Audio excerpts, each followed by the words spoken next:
Lois Lane issue 7 sees a nun and a doctor talk about a woman who was brought into their hospital after she tried to shoot herself. The doctor says that the woman is getting better and she is curious as to why the nun wants to see her. The nun says that their order ministers for those in pain, even pain that isn't physical. They go to visit the woman and Sister Clarice is introduced to Jessica Midnight. The doctor takes her leave so the two can talk, and Jessica immediately asks how Clarice is going to get away with it. The nun is confused and Jessica asks how she is planning to get away with the murder of her. Jessica suspects that the nun is working for Leviathan, since they can be anyone, and Leviathan is killing all of the spies. Before it happens, however, Jessica wants to know one thing: who is she? In Chicago, a sneaky photographer scales a rooftop to try and get a picture of Superman kissing Lois Lane. Before he can get any good pictures, the question stops him, saying what he's doing is illegal. The paparazzi says a public figure is cheating on her husband and it's not illegal to take pictures of it. Rene knows it's not, but doing it without those people's consent is illegal and a little disgusting. The man wants his camera back, but Rene knows it's expensive, intending on dropping it from the building. The man tries to take it, but Rene pushes him over, throwing the camera at him and telling him to take his leave. Suddenly Superman appears, saying she could have handled that a little bit better. Superman questions her choice of insults to the man, and Rene says that it was from a TV show called Letterkenny, but Superman doesn't need to worry about that. Rene knows it's not her business, but says he shouldn't be seeing Lois.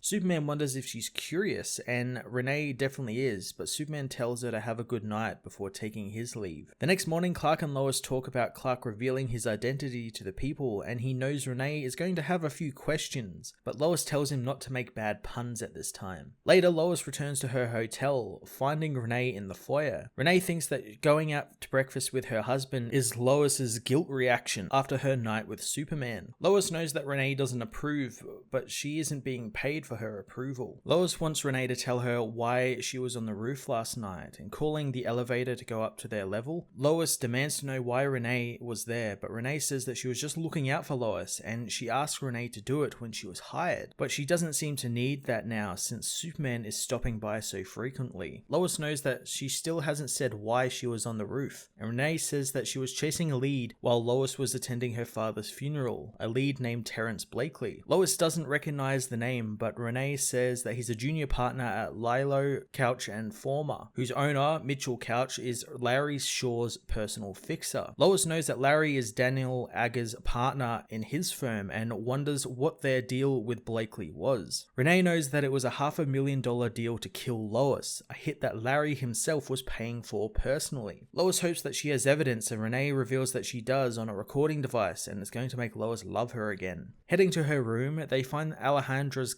cleaning cart outside, so Rene goes in first, shocked to find the entire apartment has been cleaned. Lois knows that that isn't supposed to happen, and they find another woman is cleaning it. Lois wants to know where Alejandra is, since she's been servicing her room for months now. The woman doesn't seem to know who that is, saying that her name is Molly. Rene begins hitting on Molly as Lois tries to learn when Alejandra will be back, but Molly doesn't even know who that is. Lois says that until she's back, Molly can just change the linens and restock the minibar, but not clean anything, since she has a system. Lois sees Molly out, and Rene is upset since she was busy hitting on Molly, but Lois tells her to find a new flirt on her own time. The two get to work, listening to the recordings Rene has, and the voices on the device implicate Larry Shaw as the one who took the hit out on Lois. Rene says that that's everything they have to nail them, but Lois knows this is worthless, since Rene coerced him by hanging the man upside down. Had she done that when she was a cop, it would have been admissible. Rene doesn't want her to ignore that there's a hit out on her, but Lois isn't planning on it, opening a bottle of bourbon. In a dark room next door, someone spies on Rene and Lois, listening to them. It's revealed to be Molly, who learns from her client that she has been paid her $1.5 million